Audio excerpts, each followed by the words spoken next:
Olá, primeiro ano AFD, primeiro BFD, disciplina Organização do Trabalho Pedagógico, OTP. Nos dois vídeos anteriores eu falei sobre alguns programas a nível federal que proporcionam recursos, infraestrutura, equipamentos, enfim, que atuam junto ao trabalho da escola, que facilitam o trabalho da escola e que dão subsídios para que a escola venha a funcionar em seu sentido holístico, mais amplo possível. Hoje eu falarei com vocês acerca de uma apostila que eu lhes enviei via Classroom, que é a apostila Aula 13. Vou falar de um programa que tem sido fruto de muitos debates recentemente, que é o Fundeb. Eu vou abordar etapa por etapa, é o mais conhecido, né? Eu tinha falado dos caminhos das escolas, tinha falado do PENAT, tinha falado do Proinfo, Proinfância, enfim. Falei um tanto de programas que vocês não conheciam, mas com certeza vocês já ouviram falar do Fundeb, que é o Fundo de Manutenção e Desenvolvimento da Educação Básica. São um dos recursos mais importantes que nós temos. O Fundeb, ele surgiu oficialmente em 2006, mas desde o final da década de 90 que já tinha aquela discussão, vamos pensar em um fundo para investir na educação, para tentar fazer com que a educação nacional seja cada vez mais homogênea? Será que não é possível construir um fundo que garanta um mínimo para a educação nacional em termos de recursos?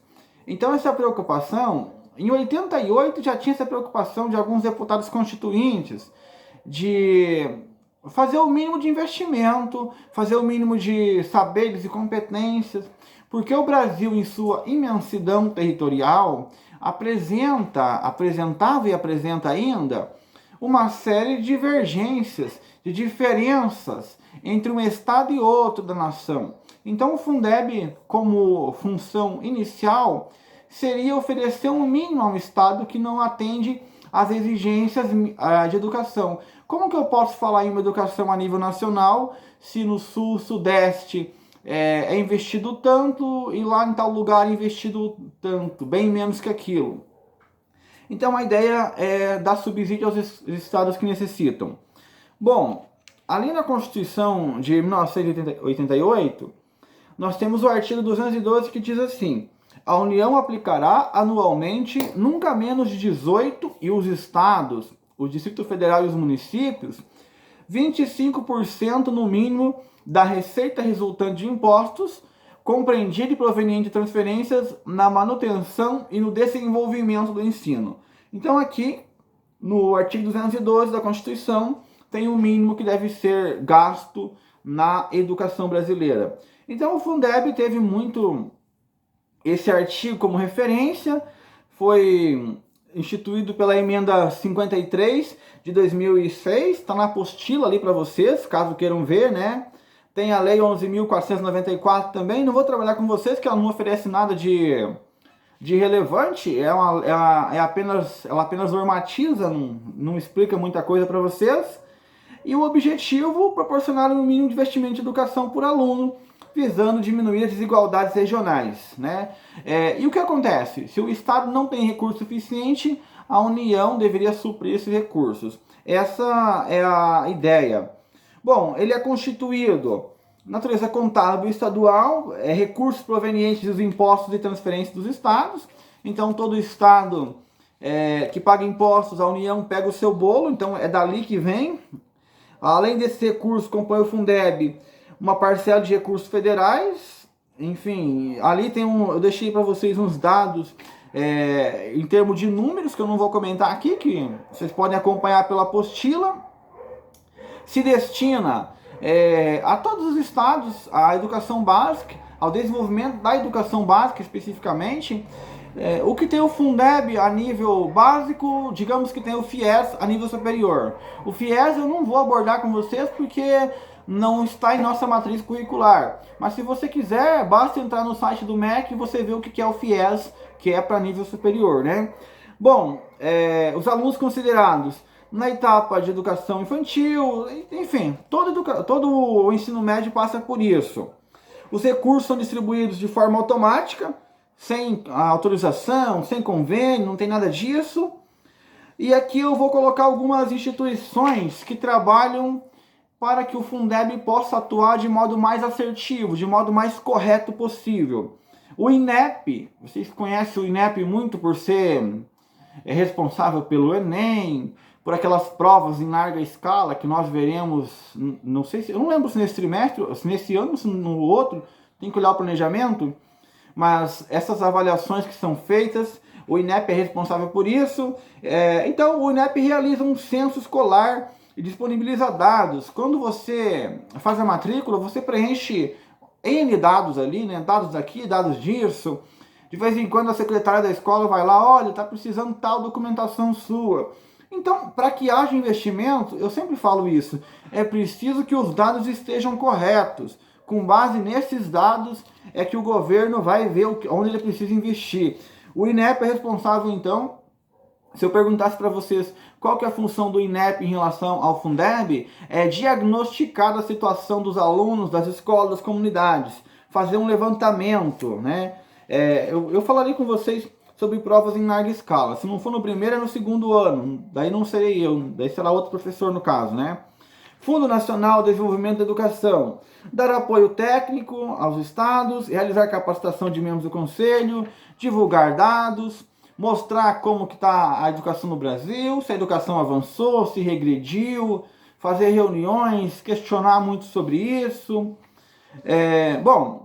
E esse Fundo Nacional de Desenvolvimento da Educação, FNDE, ele, lá na página 3, se quiserem me acompanhar, ele julga se o investimento na educação é necessário, se falta dinheiro. Tem um autor muito conhecido, que é o professor Demerval Saviani, ele diz assim, o Brasil tem uma defasagem de educação muito grande, tem uma defasagem que nós carregamos há mais de 150 anos, e ainda hoje ele não investe o suficiente nem para manter a educação, quanto menos para melhorar. Bom, então assim, na visão do Saviani sempre falta recurso para a educação. Ministério da Fazenda. Qual que é a função do Ministério da Fazenda em relação ao Fundeb? Hoje nós temos nosso ministro da Fazenda, todo mundo conhece.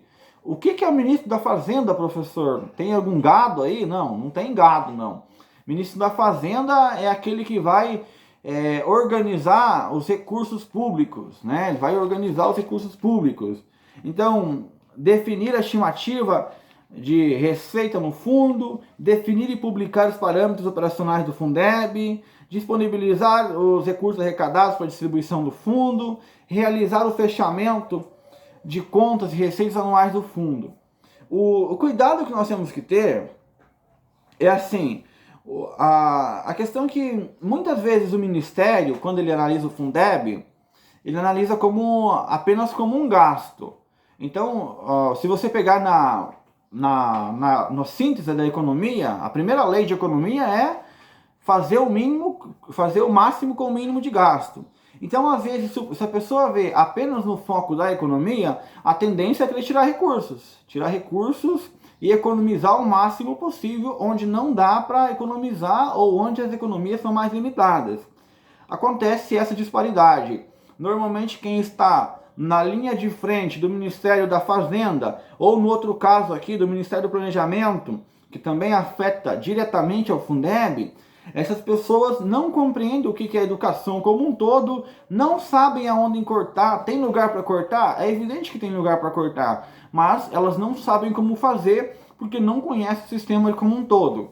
O que eles são economistas com foco a reduzir as despesas e às vezes acabam jogando o país aí para 20, 30 anos de atraso em relação à educação, que já está sofrendo, né? Vem há muito tempo que o país vem passando por dificuldades com a educação bem pífia, bem aquém de países a mesmo nível financeiro, a mesmo nível de desenvolvimento econômico. Bom, dito isso, eu creio que vocês então têm uma noção. Professor, do que é o Fundeb? O senhor falou tanto, eu não sei o que é.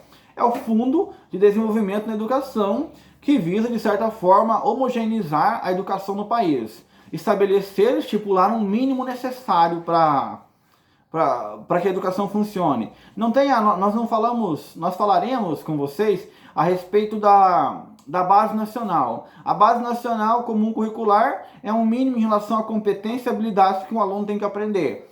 O Fundeb é um mínimo em relação a recurso e investimento. Então, se você não tem esses investimentos mínimos, não tem como você atingir os objetivos pedagógicos que você colocou. Eu não sei se fica claro para você, eu estou fechando essa parte do governo federal, não sei se fica claro para você que para que você consiga ter uma educação adequada, existem despesas das mais variadas ao longo da escola. Em cada passo que você dá, você vê despesa. Você vê despesa no chão, você vê despesa nas paredes, você vê despesa no giz, no quadro. Tudo isso é custeado, não se engane. O fato de você ir para a escola está sendo custeado pelos seus impostos. A questão é como essa gestão será feita. E foi essa discussão, né? O Fundeb vai ser aprovado, vai ser mantido, vai ser modificado? Se for modificado, como será modificado? Era essa discussão que passou pelo Senado agora, foi aprovado, mas provavelmente deve ter mais alguma coisa sobre isso. Eu fecho assim esse período de explicação acerca dos programas a nível federal, falando do Fundeb, espero que vocês tenham uma noção mínima do que é. E na próxima aula eu falarei sobre o fundo rotativo, que é uma verba fundamental para a escola. Qualquer dúvida, basta perguntar.